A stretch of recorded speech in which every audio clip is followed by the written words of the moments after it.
श्रीलंका के राष्ट्रपति गोटाबाया राजपक्षे रात भर वायुसेना के विमान से मालदीव भाग गए। रिपोर्ट्स के मुताबिक बुधवार 13 जुलाई की तड़के माले में उतरने के बाद गोटाबाया को एक रिसोर्ट में ले जाया गया। उनकी आगे की योजना स्पष्ट नहीं थी। गोटाबाया के बारे में बताया गया था कि उसने पहले संयुक्त राज्य के लिए उड़ान भरने का प्रयास किया था, लेकिन स्पष्ट रूप से वीजा प्राप्त करने में विफल रहा था। अन्य रिपोर्टों में कहा गया था कि मध्य पूर्व में एक देश के लिए जाने की कोशिश करते समय उन्हें हवाई अड्डे पर रोक दिया गया था। राजपक्षे परिवार को पूर्व राष्ट्रपति और अब मालदीव के स्पीकर मोहम्मद नशीद का करीबी बताया जाता है।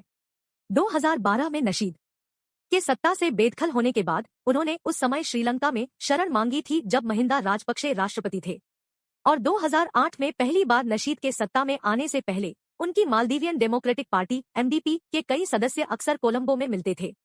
पिछले महीने प्रधानमंत्री विक्रमसिंघे ने श्रीलंका की संकटग्रस्त अर्थव्यवस्था के लिए अंतर्राष्ट्रीय राहत प्रयासों के समन्वय के लिए नशीद को नियुक्त किया था। श्रीलंकाई डेली मिरर के अनुसार नशीद ने श्रीलंका के प्रधानमंत्री को अपने अच्छे पदों की पेशकश की थी और विक्रमसिंघे ने इस प्रस्ताव को स्वीकार कर लिया था। श्रीलंका और मालदीव के शासक अभिजात वर्ग के हमेशा घनिष्ठ संबंध रहे हैं।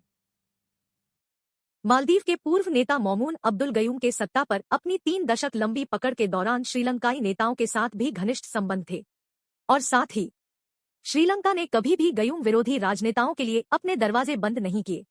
ऐसी खबरें थी कि मालदीव में गोटाबाया का आगमन सोशल मीडिया पर चर्चा का विषय था और लोगों को चिंता थी कि इससे श्रीलंका के साथ उनके संबंध खराब न हो। बड़ी संख्या में मालदीव के लोग श्रीलंका में पढ़ते हैं और काम करते हैं। एक समाचार आउटलेट ने बताया कि विदेश मंत्रालय गोटाबाया के आगमन पर चुप्पी साधे हुए था। एक अन्य आउटलेट ने सूत्रों के हवाले से बताया कि श्रीलंकाई राष्ट्रपति बुधवार देर रात सिंगापुर एयरलाइंस की फ्लाइट से सिंगापुर के लिए रवाना होंगे। ब्यूरो रिपोर्ट की एन न्यूज।